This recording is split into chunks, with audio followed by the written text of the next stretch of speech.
Hello అండి. అందరికీ నమస్తే. అందరూ బాగున్నారా? మనసులోని భావాలను సరదాగా పంచుకోవడానికి ఆల్వేస్ వెల్కమ్ టు మన Snehabandham channel. And this is Mounika. ఎలా ఉన్నారండి అందరూ? సంవత్సరానికి ఒక్కసారి వచ్చి మిత్రులందరినీ కలిపేసి ఫ్రెండ్షిప్ డే సెలబ్రేషన్స్ని ఎలా జరుపుకున్నారో నాకు కామెంట్ చేయడం అస్సలు మర్చిపోవద్దండి. ఫ్రెండ్షిప్ డే సెలబ్రేషన్స్ అంటే మామూలుగా ఉండదు కదా. ఫ్రెండ్స్ అందరికీ ఒక రకంగా బ్యాండేజ్ కట్టి మన బెస్ట్ ఫ్రెండ్కి మాత్రం చాలా గ్రాండ్గా బ్యాండ్ కడితే ఆ హ్యాపీనెస్సే వేరు కదా. అంతేకాదండోయ్, అవతల వాళ్ళకన్నా మనకి ఎక్కువగా ఫ్రెండ్షిప్ బ్యాండ్స్ కానీ వస్తే అందులో వచ్చి కిక్కే వేరు కదా.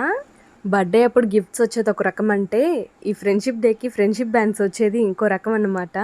అలాగే న్యూ ఇయర్కి గ్రీటింగ్స్కి కూడా అందరికీ ఒక రకం ఇచ్చి మన బెస్టిక్స్ వరకే ఒక రకం ఇస్తాము. అందులో ఉండే హ్యాపీనెస్సే వేరు కదండి. బంధాలన్నీ శాశ్వతం అనుకుంటాం కానీ మ్యారేజ్కి ముందు మ్యారేజ్కి తర్వాత విడిపోయి కలిసిపోయే బంధాలు ఎన్నో ఉంటాయి. కాకపోతే జీవితాంతం మనకు తోడుండిపోయే బంధం ఫ్రెండ్షిప్ ఒకటే కదండి. ఇంకా చాలేవమ్మ ఈ చందమామ కథలు ఇంకా స్టోరీలోకి వచ్చాయి అని చెప్పి అంటారా? ఏం లేదండి, శ్రావణ మాసం స్టార్ట్ అవుతుంది కదా. ఇంకా నాకు కూడా ఇంట్లోనే ఫ్యాన్సీ అయినా సేల్స్ చేయడానికి కొద్దిగా స్టాక్ తెచ్చుకోవాలి కదండి. సో అందుకని చెప్పి ఇక్కడ ఫ్యాన్సీ కోసం అని చెప్పి ఐటమ్స్ని తీసుకుందామని అయితే వచ్చేస్తున్నాను. ఇలా హోల్సేల్కి వెళ్ళి స్టాక్ తేవాలంటే మన అసలు టార్గెట్ 3000 పెట్టుకున్నామంటే చేతిలో ఖచ్చితంగా ఇంకొక 1000 ఎక్స్ట్రా అయితే పెట్టుకొనే పోవాలి. ఎందుకంటే పండగల సీజన్లోనే ఎక్కువగా స్టాక్ వస్తూ ఉంటుంది.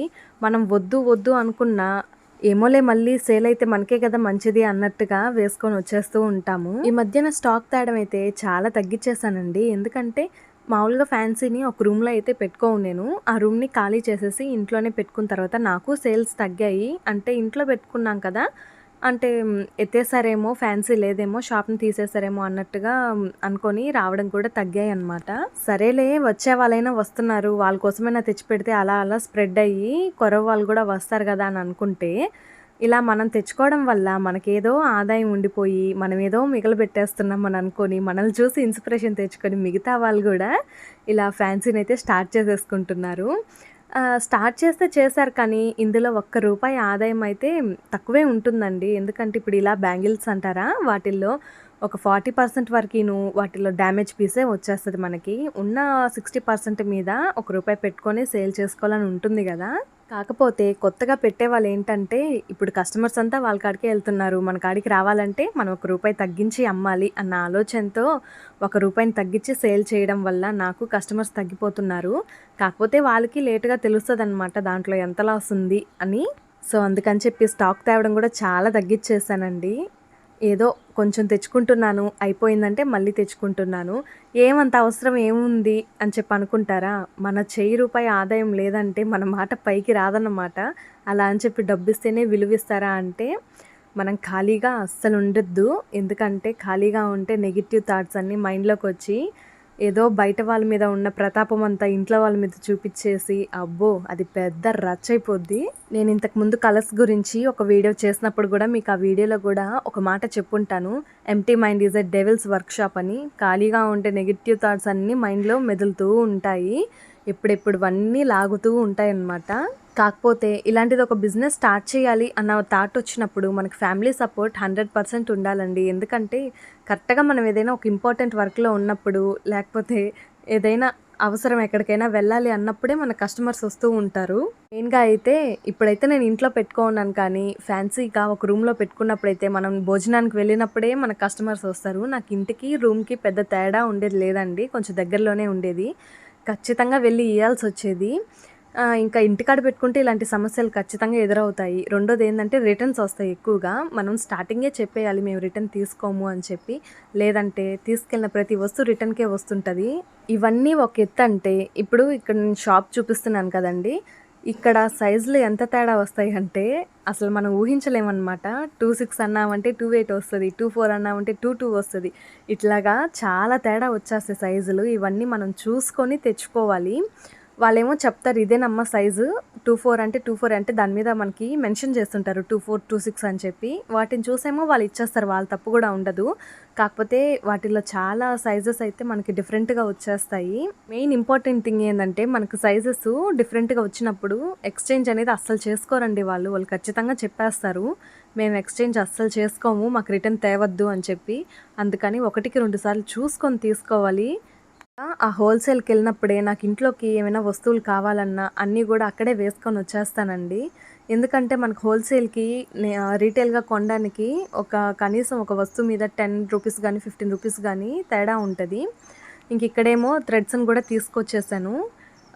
వాటిని గూడా నీట్‌గా పెట్టేసుకున్నామంటే కలర్స్‌కొచ్చినప్పుడు ఎవరైనా అడిగితే ఈజీగా ఇచ్చేయొచ్చనమాట. ఇదైతే నేను ఒక థ్రెడ్‌ని రూ. 5కైతే సేల్ చేసుకుంటాను. మళ్ళా ఈ యాంగిల్ గూడా ఉందా అని చెప్పి అనుకోవద్దండి. ఎందుకంటే ఇప్పుడు యూట్యూబ్ వచ్చిన తర్వాత ఇంటికాడ మిషన్స్ ఎక్కేవాళ్ళు చాలామంది ఉన్నారు.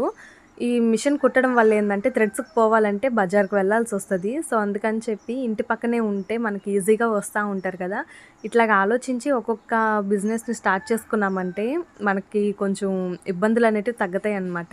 ఇట్లాగ మిషన్‌కి సంబంధించినటువన్నీ తీసుకొచ్చి వేసుకుంటూ ఉంటాను. థ్రెడ్స్ గానీ, ఈ విధంగా మార్కింగ్ పీసెస్, మిషన్‌కి ఆయిల్స్ వేస్తాం కదా! ఆ ఆయిల్ గానీ, ఇట్లా కొన్ని కొన్ని లేసు, థ్రెడ్ ఇవన్నీ తీసుకొచ్చి పెట్టుకుంటా ఉంటాననమాట.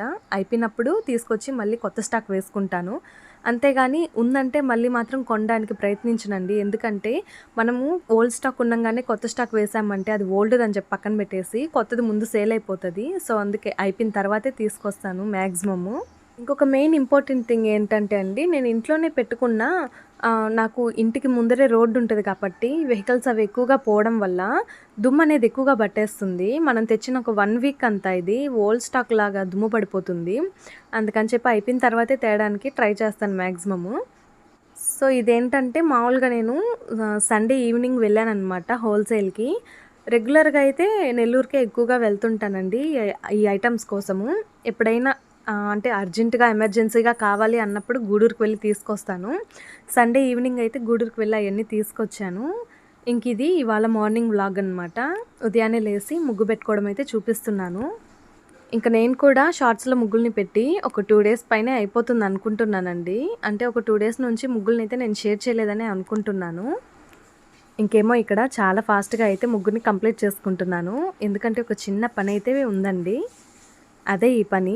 ఏం లేదు, బ్యాంగిల్స్ అయితే కొత్త స్టాక్ తెచ్చాను కదా! నేనెప్పుడు కొత్త స్టాక్ తెచ్చినా అమ్మవారి ముందర ఒక డజన్ బ్యాంగిల్స్ పెట్టయితే మనకి బిజినెస్ అనేది జరగాలని చెప్పి కోరుకుంటాను. సో, ఆ పని మీదే ఇక్కడికొచ్చున్నాను.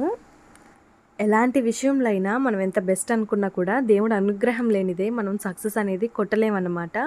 సో, మనం ఎంత మన బెస్ట్ ఇచ్చినా కూడా దేవుడి అనుగ్రహం ఉంటేనే దాంట్లో సక్సెస్ పొందగలుగుతాము. అందుకని చెప్పి ఫస్ట్ దేవుడి ఆశీర్వాదం అయితే డెఫినెట్‌గా ఉండాలి. ఇక్కడేంటంటే రెడ్, ఆరెంజ్ కలిపి బ్యాంగిల్స్ అయితే పెడుతున్నాను. సో, నా వీడియో ఎలా ఉందో కామెంట్ చేయడం మర్చిపోవద్దండి. ఎవరైనా కొత్తగా మన ఛానల్ చూస్తుంటే ప్లీజ్ సబ్స్క్రైబ్ చేసుకోవడం అస్సలు మర్చిపోవద్దు. వీడియో నచ్చితే ఒక చిన్న లైక్ చేయండి. Thank you for watching. Keep supporting our channel.